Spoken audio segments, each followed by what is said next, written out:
یہ article 62(1)(f) میں یہ امینڈمنٹ لانا چاہتے ہیں، جس میں یہ کہیں گے کہ اگر آرٹیکل 62(1)(f) کے تحت کوئی نااہل ہوگا تو وہ 2 سال کے لیے ہوگا، 3 سال یا 5 سال کے لیے۔ یہ باقاعدہ ایک شک اس میں شامل کرنا چاہتے ہیں، اور 62(1)(f) میں کیونکہ پہلے خاموشی تھی اور اس میں یہ کہا گیا تھا کہ کیونکہ 62(1)(f) میں کہیں نہیں لکھا کہ نااہلی کتنے عرصے کے لیے ہوگی، اس لیے سپریم کورٹ نے کہا کہ یہ نااہلی تا حیات ہوگی۔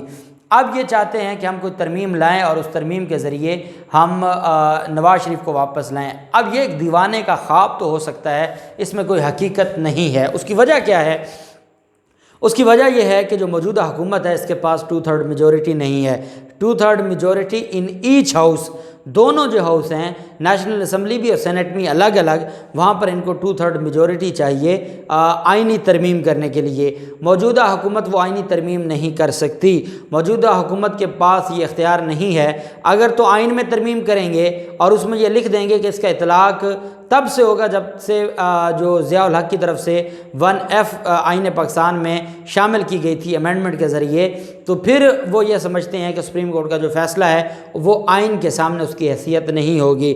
اور اگر یہ سمپل کسی قانون میں ترمیم کرتے ہیں تو قانون میں ترمیم اسلام آباد جو سپریم کورٹ کا فیصلہ اس کے سامنے صرف قانون میں جو ترمیم کی جائے گی اس کی کوئی قانونی حیثیت نہیں ہے۔ اب ان کی طرف سے یہ کہا جا رہا ہے کہ پارلیمنٹ سیاستدانوں پر تاحیات پابندی کو کالعدم کر سکتی ہے اور ہو سکتا ہے کہ عدالت اسے لاگو نہ کر سکے۔ اب مجھے نہیں لگتا کہ جو سپریم کورٹ کی طرف سے تا حیات کسی کے اوپر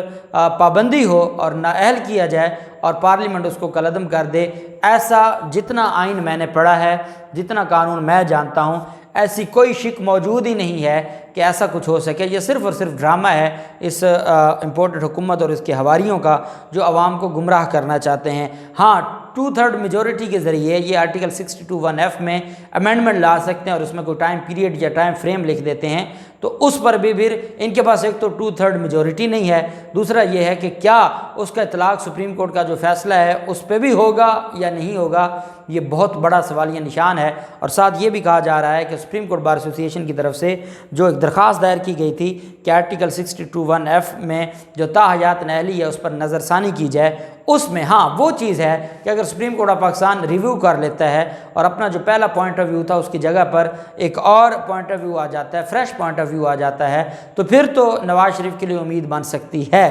لیکن اس کے علاوہ اگر یہ کہا جائے کہ پارلیمنٹ کوئی قانون سازی کرے گی اور اس کے ذریعے کوئی یہ ریلیف لینا چاہتے ہیں، تو یہ ان کا ایک جھوٹ کا پلندہ ضرور ہے اور اس کے علاوہ کچھ نہیں ہے۔ العزیزیہ ریفرنس میں نواز شریف نے جیل جانا ہے، جب تک وہ سرنڈر نہیں کرے گا تب تک وہ بیل نہیں فائل کر سکتا، وہ اپیل نہیں فائل کر سکتا، اس کو سرنڈر کرنا پڑے گا۔ اور مریم نواز بھی یہ کئی دفعہ کہہ چکی ہیں کہ کئی رکاوٹیں ہیں اور اس میں میرے جو والد ہیں اس کو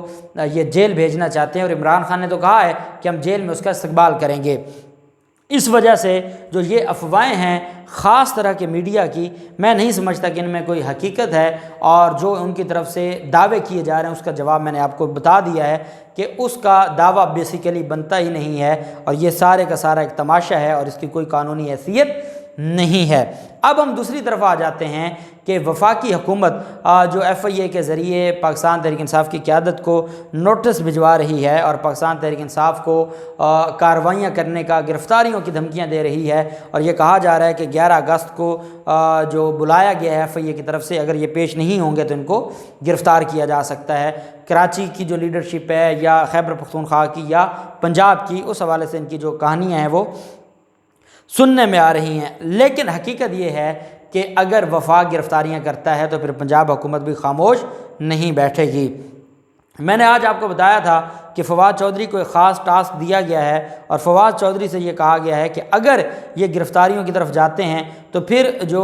ہماری حکومت ہے پنجاب حکومت، وہ بھی آئین اور قانون کے مطابق ان کے خلاف کارروائیاں کرے گی۔ آپ جانتے ہیں کہ اینٹی کرپشن ڈپارٹمنٹ کے پاس نہ صرف خواجہ آصف کا کیس پڑا ہے، نہ صرف خرم دستگیر کا کیس پڑا ہے، شریف فیملی کے کیسز پڑے ہیں، جو رانا تنویر ہے اس کے کیسز پڑے ہیں، اس کے علاوہ جاوید لطیف کا کیس پڑا ہے، رانا ثناءاللہ کا۔ یہ سارے تو قبضہ مافیا ہیں، ان سب نے تو غیر قانونی قبضے کیے ہوئے ہیں، اور ان غیر قانونی قبضوں کے حوالے سے بھی چیزیں سامنے آ رہی ہیں۔ اور اب ذرائع یہ کہتے ہیں کہ وفاق نے گرفتاریوں کا منصوبہ تیار کیا ہے اور رد عمل میں پنجاب حکومت نے بھی لسٹیں تیار کر لی ہیں، اور ہو سکتا ہے کہ بات رائے ونڈ تک جا پہنچے۔ یہ ہو سکتا ہے کہ یہ معاملہ مریم نواز کی گرفتاری تک چلا جائے، اور وہ کس کیس میں؟ وہ دہشت گردی کے کیس میں، جو نیب آفس پر حملہ کیا تھا اس کیس میں آج تک مریم نواز نے ضمانت نہیں کروائی، اور اس میں مریم نواز کی گرفتاری کے حوالے سے بھی معاملہ ہو سکتا ہے۔ اگر یہ عمران خان کی گرفتاری کا ڈھونگ چاہتے ہیں، اگر یہ پاکستان تحریک انصاف کی قیادت کو گرفتار کرنے کا خواب دیکھتے ہیں، تو ان کے علم میں ہونا چاہیے کہ ان کی ساری قیادت پنجاب میں بیٹھی ہے، اور جو محکمہ اینٹی کرپشن ہے، پنجاب پولیس ہے، یا پنجاب کا جو CTD ہے، وہ ان کے خلاف کاؤنٹر ٹیررزم ڈپارٹمنٹ وہ ان کو گرفتار کر سکتا ہے اور ان کے خلاف کارروائیاں کر سکتا ہے، اور پنجاب حکومت نے لسٹیں تیار کر کے رکھ لی ہیں، اور ذرائع کہتے ہیں کہ یہ معاملہ رائے ونڈ کی طرف بھی جا سکتا ہے۔ اس وجہ سے جو موجودہ امپورٹڈ حکومت ہے وہ اتنی اس میں اوقات نہیں ہے کہ وہ عمران خان کو یا عمران خان کے لوگوں کو ہاتھ ڈالے گی۔ دیکھتے ہیں کیا ہوتا ہے، جو بھی تفصیلات ہوں گی آپ کے ساتھ شیئر کرتے رہیں گے۔ اللہ پاک پاکستان کامیاب و ناصر ہو۔ بہت شکریہ۔ اللہ حافظ۔ پاکستان زندہ باد۔